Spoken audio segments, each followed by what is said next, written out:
Hello, good morning or afternoon. So today we are going to be reading Dragonhaven by McKinley. And before we get into it, I would like to make an announcement. So this series is going to change its name from First Chapter Fridays to First Pages, which I have not gotten all the details sorted out yet, but what this is probably going to mean is we're going to be listening to these videos more than Friday, and I'm assuming it has something to do with the hybrid schedule, but I'm not really sure. But hopefully this will open up your chances to listen to these recordings anytime, and not just Friday. And if you want to hear past recordings or any future recordings after you leave this class, you can go to my YouTube channel, which has all of the recordings since the beginning of this project, and it is at Eliza's Creativity channel on YouTube. So if you want to check that out, then go right ahead. And I'm going to get into this and read the blurb. Think to yourself out of your comfy chair. Think yourself out of your comfy chair and your nice house with the roads and the streetlights outside, and the ceiling overhead, low enough that a 50-foot dragon can't stand on her hind legs and not bump her head, and think yourself into a cavern full of dragons. Go on. Try. Jake lives with his scientist father at the Makepeace Institute of Integrated Dragon Studies in Smoke Hill National Park. Smoke Hill is home to about 200 of the few remaining Draco australiensis, which is extinct in the wild. There are 5 million acres of the Smoke Hill wilderness, and the dragons rarely show themselves. Jake's never seen one except deep in the park and at a distance. They stay away from the Institute and the tourists, but dragon conservation is controversial. Detractors say dragons are much too dangerous and much too expensive and should be destroyed. Supporters say there's no record of their doing anything more threatening than eating, sleeping, and eating anything more threatening than eating sheep. There are only a few hundred of them left at best, and they must be protected. But they are up to 80 feet long, plus tail, and breathe fire. On Jake's first overnight solo in the park, he meets a dragon, the thing that he would have said he wanted above everything else in the world. But this dragon is dying next to the human she has killed. Jake knows the news could destroy Smoke Hill. The dead man is clearly a poacher who attacked first, but that will be lost in the outcry against dragons. But then Jake notices something even more urgent. The dragon had just given birth, and one of the babies is still alive. So I'm going to get ready and read the first pages to you. Chapter 1. I keep having these conversations with Dad. I'm at my computer, he says. What are you doing? I mutter something, because the screen has a lot of squiggles on it, so he already knows what I'm doing. Have you started on it yet, Jake? No, I say, probably more belligerently than I mean to, but we've had these conversations so often. Jake, I know I'm nagging you, but this is important. So is the dictionary important. It's not important to anyone, if only you can read it, says Dad. I glare at him, because he knows that I know that he knows it is important. But that's also an excuse. I don't know how to write it, I mutter. Just by the way, I do know how to write my dictionary, which I don't either, in spite of the fancy graphics package. That doesn't matter. Just write it. He tries to make a joke. Your spelling is pretty good. I don't know how. I can't make it a story, I shout. Or rather, I don't shout. I sort of hiss through clenched teeth. I want to shout. I can't think of how to finish.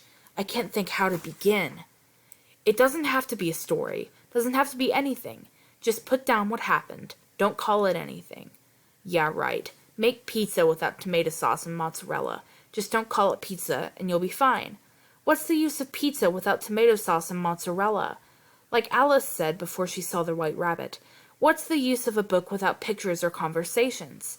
Although the pictures are covered really well elsewhere, and the new coffee table, drop it on your foot and spend the rest of your life on crutches art book version is coming out soon.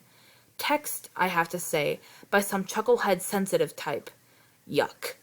The thought of it is one of the things that's getting me going here finally. and sensitive version will probably be way too much like a story, a fairy tale. But who lives a story, you know? With chapters and things. And as a fairy tale hero, if someone gave me a vorpal blade, I'd probably stick it in my foot, or get lost in the mimsy boar groves. Life is just one day after another, even when the days are really, really strange. Dad looks at me. I look at him. We both know what we're thinking. I prod a couple of keys and make the squiggles go squigglier. Just do the best you can, Dad says really gently. You're the only one who can tell it at all. Yes, that's the awful thundering can't get around it thing. I'm the only one who can tell you about Lois, and the only way I can tell Lois a story is through me.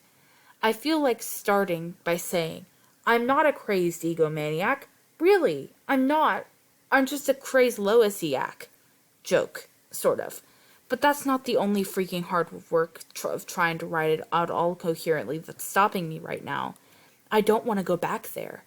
I've got used to, being able to look out windows again and not worry about what I might see. Also, a lot of the stuff that's about me is stuff I don't want to tell anyone.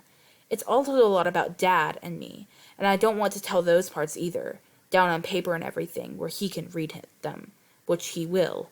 I may not know how to write my dictionary, but at least it's not embarrassing. There's another problem. I should make a list. I don't remember every day as different from the day before and the day after. Sure, I keep notes. I kept lots and lots of notes, but I seem to have left a lot of stuff out.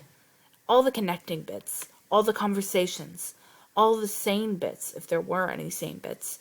I was just trying to stay alive. Those days kept Lois and me alive. And I wasn't thinking in terms of needing to make a story out of it later on. And I sure don't remember every conversation I've had in the last 4 years. I remember a few of them, the ones that really got to me for one reason or another. But mostly, who remembers? Not me. And I bet you don't either. No, I don't mean the ordinary everyday ones you have a lot, like, how are you? And what's for dinner? And I thought it was your turn to cook. Those are easy. I mean the one-off ones. The ones that you're trying to write something else is going to read it all. So why you're writing stuff is a lot of stuff you can't remember well enough to write. There weren't many conversations anyway. Not a lot of he says and she says, or at least not till the end. And then they're peculiar. But I'm going to try to tell the truth, except for the parts I'm leaving out, because there's still stuff I'm just not going to tell you. Get used to it. And then, okay, I've got this far. I'm not starting out the window. My fingers are on the keyboard. The first finger is wiggling over the first key for the first letter of the first word, whatever that is. And then I stop all over again, because how do I get your attention? Not your newspaper headline attention, your real attention. How do I tell you the stuff you need to know if you're going to understand what happened?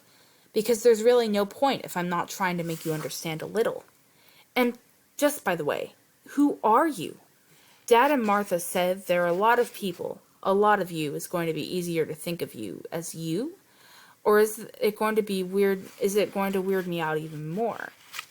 Who don't know anything and will only be picking this up because the headlines have made you curious about the whole show. And if I want to rave on a little background, that's probably okay, and maybe even a good idea. I guess they figure if they get me raving, they've won. They're probably right. So blame them, although they did say rave a little. It will be easier to start now and go backwards, but then you'd never understand.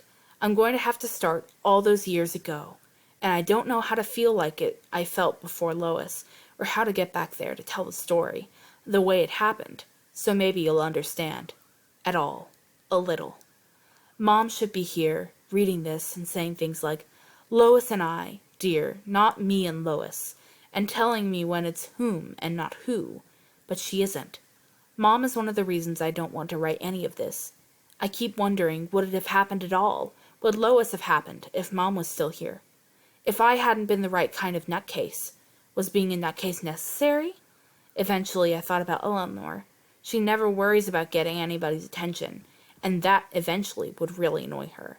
Or whether they're going to be interested if she wants something. And there are always he-saids and she-saids when Eleanor is around. She-saids anyway. Eleanor doesn't have the hugest sense of humor in the world about herself, but I think she'll get this one. This that I'm going to start 4.5 years ago with her shouting me. Also, Eleanor's shouting is very remarkable. Okay, that's going to be it for today, and I'm going to end this now. So, see you later, and I hope you have a good day. Bye!